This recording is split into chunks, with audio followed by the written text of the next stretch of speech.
Hello friends, it's Kay. You can't see me? I'm hideous. I don't have my lipstick on and look all beautiful like Kathleen Dames. Hi Kathleen. Hello Anna. Hello all you people. But I do have sort of like, for me this is a really nice manicure. Olive is here. And yesterday I was at my local Nitty City looking for Lopi, That's a totally different story, but I was looking for this color of Lopi that I'm running out of. And Olive says hi. She's excited, as you can see. She just likes to be close by. I want to issue a warning for sensitive people that if the doorbell to my apartment should ring for any reason, or somebody should step off the elevator just outside my door, Olive is going to go nuts and it's going to get loud for a second. But anyway, yesterday I was at Nitty City, which is on West 79th Street on the Upper West Side. And there in a cardboard box was a stack of shrink-wrapped Rowan number 59 that had just arrived. Hi, Tante Sophie. That's Ina Brown, for people who don't know that she's Tante Sophie. Sorry, Kat. Yeah, I don't want you to mute me because this is totally just an audio thing. But let's just hope that nobody arrives while we're doing this. Anyway, so I got there like the day the new Rowans are here. The new Rowans are here, and I'm very nostalgic about Rowan Magazine, even though it still exists and I still read it. But Hi, AsCat Knits. You're on the blog today. I don't know if you know that. Yes, Ina, I will bring it on Monday. I have all the issues of Rowan going back to number 1. It was kind of an adventure on eBay for me to acquire all these Rowans because I really only started reading around somewhere in the 30s. And there's 2 of them a year. One that comes out in February, which is all their sort of warm weather knits, and one that comes out, I think in August, which is the winter edition. And like everything else in fashion, winter gets a lot more attention.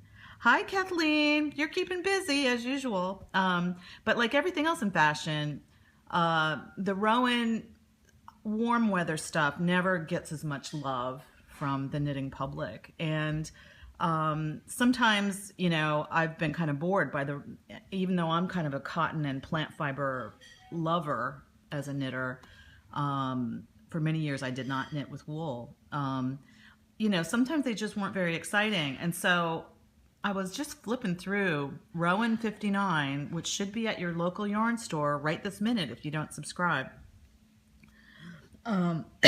Excuse me. I was flipping through it last night, and I was extremely tired from a busy day running around town with Anne Shane, who is just the world's toughest taskmaster. And I still, despite fatigue, I started looking inside this magazine, and I went nuts a little because it's really good. This one is a really good one, and it has just the right mix of that crazy Rowan styling that is so unattainable yet so utterly beautiful, and things you really want to knit and you really want to wear. And also dear to my heart, it's completely full of patterns for Rowan denim yarn, which Rowan reissued about a year ago, I think now. And I could knit the old Rowan denim patterns forever, but the new ones are really great. So we're just going to flip through it. For New Yorkers who listen to New York or who watch New York 1 on the television here on Time Warner Cable, this is like Pat Kiernan reading the newspaper. I'm just going to show you stuff and talk about stuff, and I'm figuring this will take, 5-10 minutes. And if you have any questions or you want me to stop and look at something a little more closely, let me know. So here's the table of contents. It's very Rowan-y. And then we start in with the stories. This story is called Coastal, and it's just like a festival of denim sweaters and boats and nautical things. You got some fish traps there. This is a sweater. It's in Rowan hand knit cotton. So I've knit a lot with that. This sweater is lovely, but I think it would be even lovelier in a lighter weight. I would knit that in something, I'd use a 6 needle, but I'd use a yarn that calls for a smaller needle, like a size 4 needle. And you get a lighter fabric, because you just couldn't wear a sweater this big in hand knit cotton, where I live anyway. Thanks, Kathleen, for inviting your followers. That's like, hundreds of people at this point. So, flipping through, you get a sense. This is like a really subtle cable fabric. I love an all over cable fabric. I don't know about you. I love Stones on the Beach. I just love their styling. And this is the one that started getting me like kind of hyperventilating. This, the effect is a weathered pullover. Yeah, whoever's giving those hearts, isn't it amazing? But it's done. I looked in the pattern pages. It's called Glaven, and you see it says pure linen and creative linen. For the parts that are kind of whitish, actually I think for the cables, they hold both.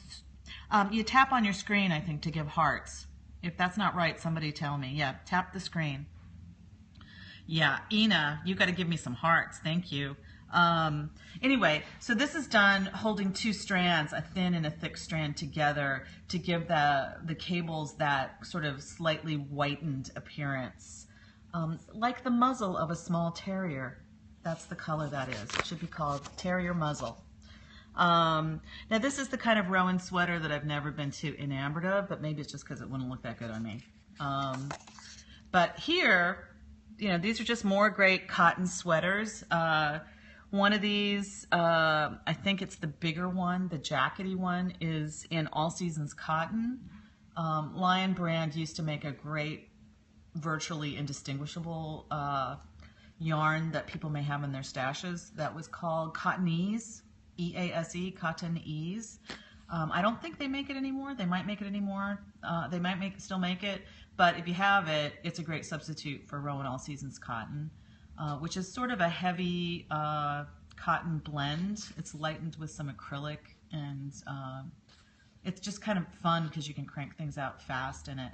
But what I wanted to point out about this picture is I think it's clear that Sonia Phillips' dress number 1, 2, and 3 have had a big influence on the zeitgeist here. Yeah. Cottonese really works, and it's machine washable, which a lot of yarns say they're machine washable and they aren't. Here we go with another original denim sweater. This is, this is just like a classic Rowan pattern, a classic Rowan model in a classic Rowan beat up boat. This one I also thought was interesting just because I think all cotton cable sweaters are interesting. You should know that about me. But this one, the striping and the cotton, I think that's, awesome. I'm not sure that I know a single man in my acquaintance who would wear this. If you're, Tanta Sophie, you're talking about the cardigan being heavy in Rowan original denim? Nah, I mean, it's a jacket. I really like the weight of Rowan original denim, but okay, here we go. This is where I start to lose my mind. People have been sending me pictures of this sweater already. Yeah, the model. You're referring to the guy in the boat. Yeah, he's distracting in a good way. Rowan's models, they're just the best. What can you say? Nobody else has as good of models, especially for the menswear. So this is Leiston, L-E-I-S-T-O-N-E. It's an original denim by Marie Wallen, who I think is the head designer at Rowan. And look, I'm not going to sugarcoat this for anybody. This sweater I have knit, I'm not even exaggerating, I've knit hundreds of skeins of Rowan original denim yarn, and this one would really kick your butt in terms of how long it would take to do this much moss stitch. But, the shape of this, the drop shoulder with the narrow sleeve, the back flap, Ina, it doesn't kill my wrists because I've been knitting it for 20 years. But if you're a wool knitter, Rowan denim is gonna, start small is what my recommendation would be, because, cotton is harder on you. Yes, it's true. I throw, and that's why cotton isn't as hard for me. Yeah, this one, Kat says, and this is a true statement. This is not one you're not gonna bang this out. You're gonna bang this out in about 2 or 3 years of your life. But I'm currently trying to decide in my own mind whether I just have to have it, because I think I would wear the crap out of it. And isn't that the test? I think that it's Ina that says, the only successful project is one that you finish and that you wear and you love. Something like that. Ina says we're going to knit this, so I guess we're going to knit it. This one I think is interesting just because I keep seeing this neckline. Thank you, Ina. I do rock in a very modest way. I keep seeing this neckline. There's some sweater in the fashion world that has this neckline that everybody's kind of trying to knit. And again, it's, the guy is kind of adorbs. So cable, we need a lot of cables. Oh yeah, Isolde is knitting something like this too now. Yes, Kat, I think I've seen that and it's awesome. One school of thought would be, the cable sweater, there's plenty of them. Why do we need more, Rowan? But what Rowan does is that I think the independent designers don't do as much of, probably because they don't have the resources. Yeah, Cascade 220 would be good for these cables. But what Rowan does is these silhouettes are, updated silhouettes. Yeah, everybody says go look at Isolde's Periscope this morning where she's showing her new sweater that has that neckline. And, I appreciate that, because there's nothing worse than knitting a sweater and then only realizing when you put it on that, it's a little bit out of style because of the shape of it, the silhouette. I'm not good at silhouettes myself, so I need Rowan to tell me, this is the silhouette right now, the summer of 2016. I'm glad that sweaters are still big, even though that's more knitting, because that's the kind of sweater I like to wear. This is for all you gals out there that have a waist and you want everybody to notice it. And if I had one, I would wear this sweater a lot. I love the directionality of it. This is a cute little Gansey. My 19-year-old would wear this just every day, all the time. It's also in original denim. I haven't looked this up, but I think this means that there are more than one color of original denim now. When they first reissued it, they reissued it only in the darkest color. But see, I would knit this in the darkest color and then wash it a few times to lighten it. And I think that's a better pan out to show full image. There you go. I just think it has a much richer color if it's a faded dark blue than if it starts out as kind of an imitation faded. Yeah, Kathleen says the same thing. The darkest and then fade it. I basically, except for yarn that people have given me because they didn't want to knit their denim and they thought it was an albatross around their neck. So I have some of this lighter color, but when I'm knitting, I usually start with the darkest color. So flip, flip, flip. Some of these look really familiar to those of us who have every single denim pattern that's been issued to date. This one I think is a wildly improbable kind of sleeve, but it's, everything is good for somebody. Flip, flip, flip. Then awesome article with vintage pictures of Ganseys. We can never get enough of those. Really awesome article that I haven't read, so why am I calling it awesome? Because the pictures are great.